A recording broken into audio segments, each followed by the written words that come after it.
What is going on, guys? sgtfrozt here with a quick best settings video for 2xKO. Just to let you guys know, I'm starting a new channel, sgtfrozt 2, that's going to cover all of my fighting game content from 2xKO all the way to Marvel Tokens, so make sure to like and subscribe if you want to keep up to date with all of my new videos. So, without further ado, let's get right into it. The first thing we're going to do in settings when we go to video is make sure that our full screen mode is on full screen. You get more frames, your mouse doesn't go off screen by accident if you accidentally hit it, and it just makes your game run smoother with less input lag, so turn on full screen. Make sure your main monitor is selected. I don't know for whatever reason, but this game when I started it up, try to put it on my second monitor. Make sure it's on your main monitor if you have multiple. My resolution is locked into my main monitor since it already detected it, so that's a good thing to know. For VSync, we always want to make sure that VSync is off. Never turn this on. This setting is a crime against humanity and should be punished. For max frame rate, me personally, I have a very good computer, so I'm going to leave mine on uncapped because I want as many frames as possible. It makes it better for frame data, makes it better for fights, it makes it better for backdashing, everything in between. If you're struggling a little bit when it comes to frames, I would recommend putting it on 60, but for me, if you have a decent PC, I'm going to leave it on uncapped. Now, into the graphics settings. Anti-aliasing mode. From my testing so far, FXAA is the best for all PCs. But yeah, the best anti-aliasing mode is to just go into FXAA.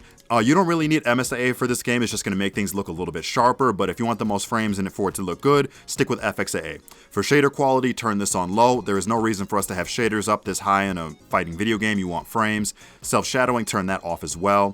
For texture quality, you're actually going to want to put this to high. When you put texture quality on high in most video games, that takes the processing off of the CPU and puts it onto the GPU. So that way your CPU can worry about keeping up the frames, keeping up the PC performance in general, and you can put all your graphics processing on your GPU unit when you have this on high. So for texture quality, leave this on high.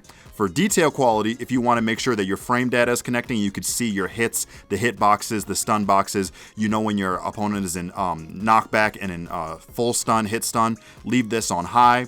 For contrast reduction, I have this on off. And for bloom, we're going to turn this to low as well. There's no reason for these two settings to be that high. Now that we're done with the video settings, for audio settings, you can go and tweak your audio if you need to. I have everything usually on decent levels. The only thing I wanted to talk about is... where is it at? Special effects volume. Make sure you always have that on 100% so that way you can hear hits that when you deal out hits and when your enemy deals out hits as well. For controls, pulse combo, if you're brand new to fighting games, I recommend turning pulse combo on so you can just get used to how combos work with light attacks, medium attacks, and heavy attacks. That means all you have to do is just press that button 3 to 4 times in a row, and it's going to give you a combo with said attack, whether it's light, medium, or heavy. If you're basically seasoned with fighting games, you don't need this on, so turn that off.